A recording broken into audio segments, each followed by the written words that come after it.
Shankaracharya visited this site, he declared this site as Char Dham, one of the Char Dham. After that, Jagannath temple was built, and after that, when king brought Brahmins from different parts of the country, mostly from this area, these 8 Brahmin sites were developed. And these 8 Brahmin sites still have their own architecture. Somehow it is still changing. And there were another temple built in 12th century, and there is a river, Musa river. There used to be 6 carts. 3 carts this side, 3 carts other side.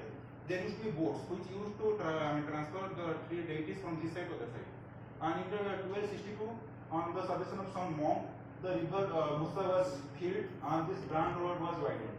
And around 15th century, you could see some saints like Guru Nanak, Sri Chaitanya, they visited this place for their comfortable stay in the surrounding of this Brahmin sites. These mortars were created. Also, we need to understand when this construction of temples was happening, all these temples are 66 meters. They were in the search of some supporting materials. The material that you see, scaffolding was not there. So, in order to construct these temples, they dug some soil from here and there, and they built the temple.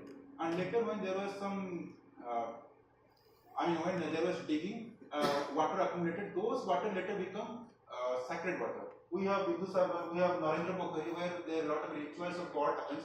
Those rituals, those were the water bodies which were formed due to the excavation of soil. Later, religious affiliation was added to maintain the purity of the water. Around 18th century, when British came, they built a lot of administrative buildings, just like collector office, city jail, or some other buildings. Around 19th century, this railway was connected. There were few commercial buildings along the road of Marine Drive. And ever since independence, this new site was developed, a lot of schools, residential buildings. But this is the heritage precinct of this site, this original 8 sassans. The architecture of this site is completely different than the architecture of this site. This is the new development. Now we say a lot about the great architecture planning of Odisha. Unfortunately, we are not able to validate this. If you see here in this site, we have 8 planning principles. Padmaka, Karmaka, there are policies. The UCL London, they developed space syntax. Those who are from geography, they might have heard about this space syntax. We use this space syntax to understand what is the planning principles behind these 2 temple sites. So here we could see, this is the integration map, how well these roads or these temples are connected with the city. The lines with red color, they have highest integration. Of course, when the temple was built, this is the Jagannath temple. In Puri, this is the Lingara temple and Lekamata. Here we have a saying like all road leads to Rome. But in this side, all roads go to the temple. The lines with highest color or red color.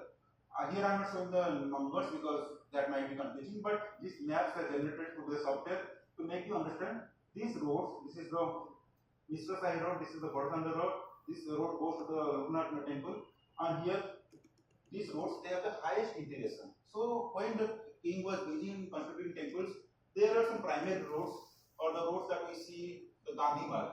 So there are some roads, the religious roads, they have the highest integration. Choice mode. The roads which offers maximum choice to its users. Again, here you can see the lines with red or yellow, they have the highest integration. Even here also, the road that connects to the temple, they have the maximum choices. We need to understand this is a map of Puri in 2024. Puri was something else, a circular plan in 1,000 years back. These are the newly developed areas. But here you could see the road which is connecting the temple, they have the maximum choice. Third one is the connectivity. The same thing could be seen over here.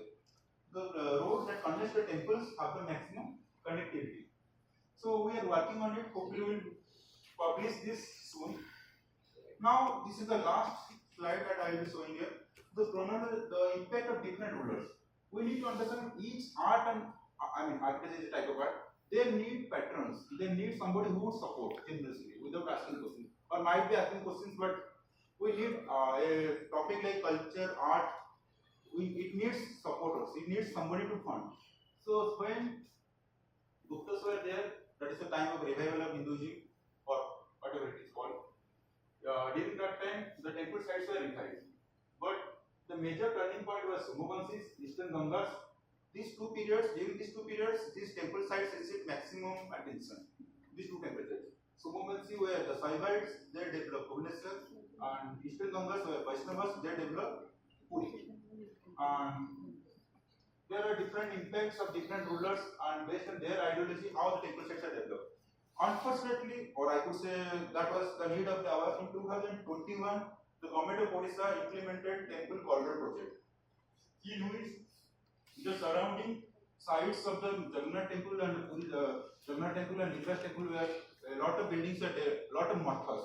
Some 400 or 500 years old mathas are demolished to create open spaces so that it will provide some comfort, some breathing space to the visitors. Yes, those kind of projects are required. But during that process, some mathas like MR mathas, which are there for 600 years, they were demolished. And this is a heritage loss. That was the need. The project which was implemented here in Banaras, the Kasi Heritage Project, the similar type of project also was implemented here. But there is a very few debate about these projects, the implementation of these projects. Someday somebody who might ask. So this is the brief introduction of development of art, architecture and planning in the land of